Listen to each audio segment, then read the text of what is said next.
Hi everyone, it's CDLE. Welcome to Live Wire, our new podcast where we are building community across our agency.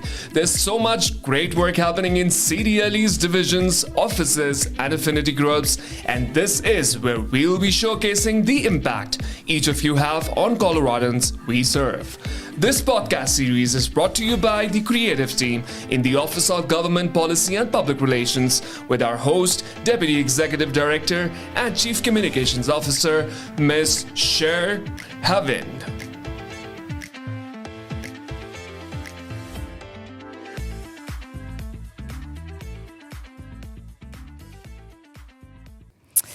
Well, hello, CDLE community. Welcome back to the Live Wire, the first edition for 2025. Weird. I'm Cher, Haavind, Deputy Executive Director and Chief Communications Officer. So it's been a minute. We took a little bit of a pause. We reformatted and retooled. And look at this beautiful studio that we have. Thank you, production team, for the set. We've got a great show today. One of our VIPs from OPS at CDLE. I'm going to see how many acronyms I can utilize. Maybe we have a game based on it. We have Scott Narreau within the Division of Oil and Public Safety. Hey, Scott. Hey, Cher. How are you? Awesome. Good. Great to be here. Awesome. I don't think that we have featured anybody from OPS yet, now that I think about it, in the Live Wire. So this is a very special occasion for us. And we're excited to just dig into what you do in OPS, how you came to have your role. If I'm not mistaken, you're like the only person in the state that does something like this for the state? Yep, that's correct. So that's pretty cool. So we'll talk about that, how you came to the department, and then, of course, the very popular rapid fire, which we're mixing things up. So give us your feedback. It may be weird. It may be just what you wanted to hear. So I'm not going to say any more because we don't want to lead the witness. So without further ado, let's just get right into it. Tell us about what you do for OPS and how you came to work for the department. I manage the explosive regulation programs for oil and public safety and the state of Colorado. I've been with the Department of Labor for almost 21 years. It'll be 21 years on March 14th. And I actually started in workers' compensation. I was like kind of going to school and getting sick of that and kind of really needed a job. So someone from the Attorney General's office had said, employees at Labor Employment are really happy. You should check into that agency. So I did. I got hired in workers' compensation as an admin 2 and started in the file room there and spent 2 years with workers' comp and I'd been promoted to admin 3 and was really enjoying my time in that division. And sitting at my desk one day, and job announcement came through that they were looking for an explosives inspector. And I have military experience as an explosives diver in the Navy. So the qualifications was like, you need 3 years of experience working with explosives. So I was like, oh man, I got that experience. That sounds amazing. And they actually hired somebody else for it. They hired a guy with a PhD from the School of Mines to do the job. And Maesh had called me up to, tell me I didn't get the job. And he asked me, would you be willing to be the assistant, the explosives person for 6 months? And I absolutely jumped at that chance because I thought that sounded amazing. Nice. And, let me stop you there because we want to make sure all of our CDLE listeners know what oil and public safety does, because you might think this guy is the explosives what, and there's a reason behind that, because oil and public safety is actually the public safety arm within CDLE, and it seems a little odd to have that here when we have such a focus on workforce and employee benefits. The reality is the history of, I believe, OPS coming in is we do have a very large regulatory footprint. And back in the day, labor departments had a real industrial compliance focus. So sometimes at the legislature, we have folks saying, well, just strip that out of CDLE because it doesn't fit. It actually is great. It's a great division to have. The division oversees everything from boilers and conveyances, elevators, escalators, to explosives. So that is a little bit of background. I was remiss in not pointing out, we assume everybody knows, but it's a great division to have, and we're very proud of it. So continue about, you didn't beat out a PhD candidate, but that's okay. And where did you go from there? And then, the doctor from the School of Mines kind of got to a crossroads with either going back to the School of Mines or staying with Oil and Public Safety. And he decided on the mines, and that kind of left me in that program.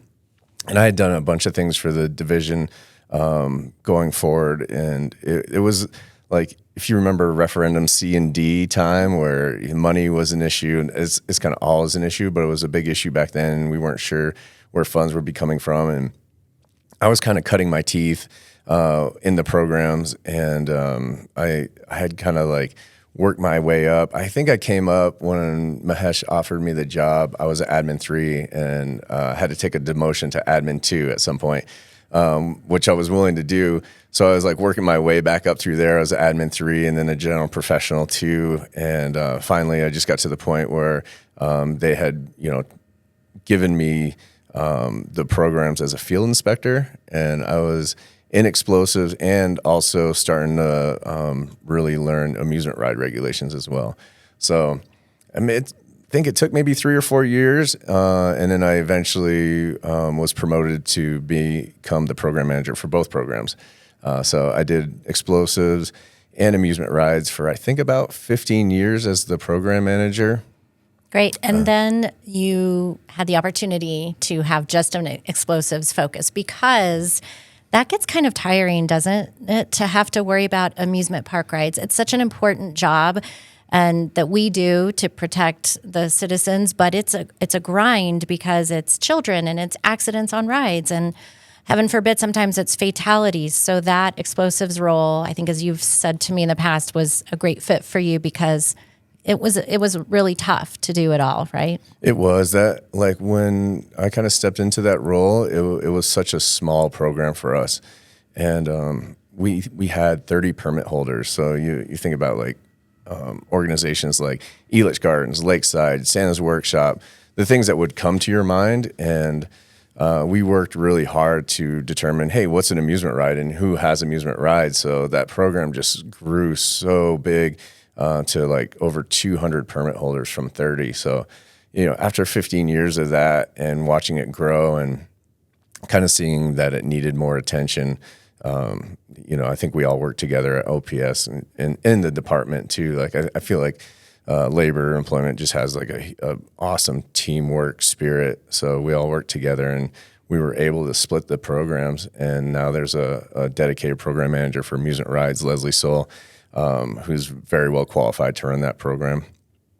And I get to focus solely on explosives, which was kind of my dream after a while. Like, I really appreciated the trust of Mahesh to give me that program and the things I did learn. But ultimately, I think I'm an explosives person, and that was my background. So to be able just to focus on that is amazing for me at this point in my career, for sure.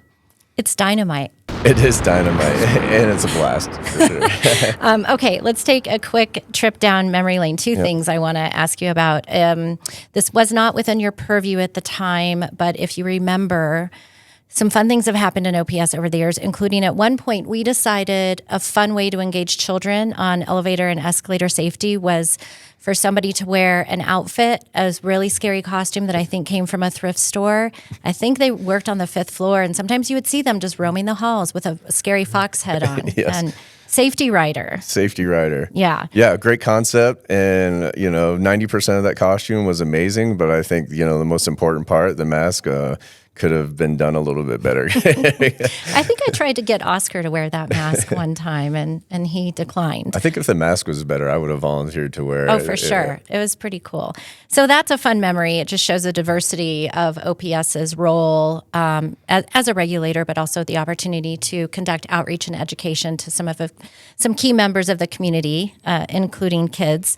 I also wanted to see if you could share, maybe lastly, before we go into rapid fire, you didn't set out with your path in life thinking you would end up an explosive manager, or maybe you did. So just speak a little bit about how you got to be where you are now, including, I think you joined the Navy at a fairly young age. Tell us about that.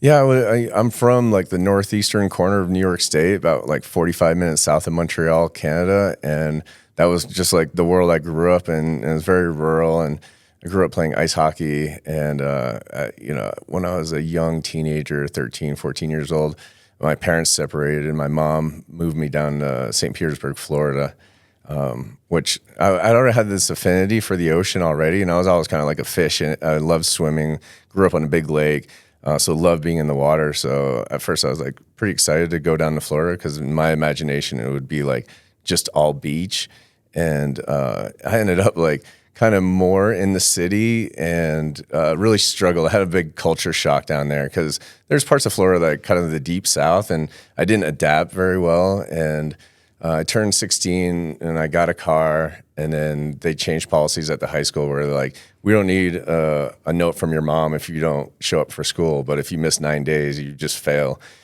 So having a car and struggling in high school, I kind of stopped going to high school. And then when I turned 18, I was like, man, what am I going to do now? Because all of my friends who'd stayed in high school were going to college and they had their plans. I'd moved back to upstate New York. So I hadn't done anything really. And I started talking to recruiters, and the Navy recruiter was like, well, do you have your GED? And I lied to him. I was like, yeah, but I got it in Florida, so I don't have it with me. And he's like, oh, we'll find it. And I was like, oh, okay. And then he calls me a couple of days like, it's funny, we can't find your GED. And I was like, that is funny. Oops. And he's like, well, would you be willing to take it again? And I was like, yeah, sure. So that was the first time in my life that someone paid me to travel. And I got to stay in a hotel in Montpelier, Vermont, took the GED. And then a month later, I was in boot camp. And I'd signed up to be a Navy diver. And then through boot camp and my first day of school, decided on explosive ordnance disposal. So it took me about 2.5 years to get through those schools. And then I was on a 6-year enlistment and was super fortunate and got stationed out of Sicily, Italy for 3.5 years, working on an 8-man mine countermeasure dive team, traveling all over the European theater. And when I left the Navy, I was like, oh, that's my past. I'll probably never work with explosives again. And really didn't even think about it until, I saw that job announcement come up. And then I'm sitting in Maesh's office in the interview, and I'm like, who's even using explosives in Colorado? And he looks at me and he's like, well, lots of ski resorts. And then I was just like, I have to get this job. I like to ski. That's awesome.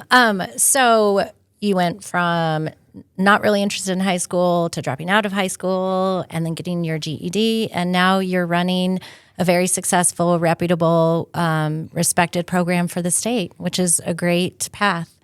And congrats. Thank you so much. Pretty awesome. And, my hat's off to the team at the department because, all the work that you guys do and the work that we've done together. I think I've said this before, but I feel like, in the really trying times and the parts that are really hard when there's investigations and, people are really hurt or, there's been a fatality and the global media machine is coming after everybody, and because they want to know who messed up, the support from GPPR to like protect us, to allow us to do our work while we're doing the investigation and kind of keep those people off us is just like so helpful. So thank you. And that goes for everybody, Maesh, everybody I've ever worked for or who's worked with me as well. Yeah.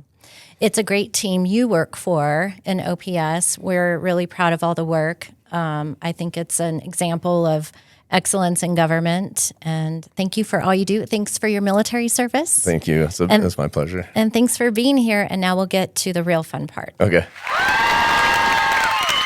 Okay, Scott. Iced coffee or hot? Hot coffee. Surf or ski? Surf. Whoa. No hesitation there. Yeah. Ultimate frisbee or froth? I don't know what froth is. Frisbee golf. Ultimate I would have to say ultimate frisbee because you didn't know what froth was. I like the competition. Yeah, they're both they're niche sports for sure. Would you rather find out you're a robot or find out you live in the Matrix? I think I would rather find out live in the Matrix. I'd like to see what the crew says. Yeah, who wants to be a robot? I guess that may increase your longevity, so that's okay. There's an attraction there. Morning person or night owl? I've always been a night owl, but as I get older, I'm starting to wake up earlier. But I would say I'm still a night owl. Like okay. I like to stay up late. Favorite band? Oh man, I don't even know if I can say it on, Your on own? the podcast. Yeah, it might be my own. Okay. Rocky Mountain Way, the cover band out of Littleton, Colorado. Little plug there. Pandas or whales? Wales. Staycation or vacation? Staycation. True or false? Vampires are more deadly than werewolves. I would say true. Okay. And the best question of all questions. Would you rather see babies dressed as animals or animals dressed as humans? Babies dressed as animals. Really? I for sure love when animals dress dressed as like human. humans. Halloween costumes. I have a spider costume for my dog, and that always cracks me that's up. the best. Well, with that, we came to the end of Livewire. So thank you so much for being here. Thanks for all you do. Thank you for inviting me. Yeah, even, for even sure. if I forced it on you. You did not. And if anyone else wants to force themselves to be a guest on Livewire, but Scott didn't, let us know. Happy 2025. We'll see y'all next time. Give us feedback on content, backdrop, guests. And thank you so much. Thanks, Cher. Take care.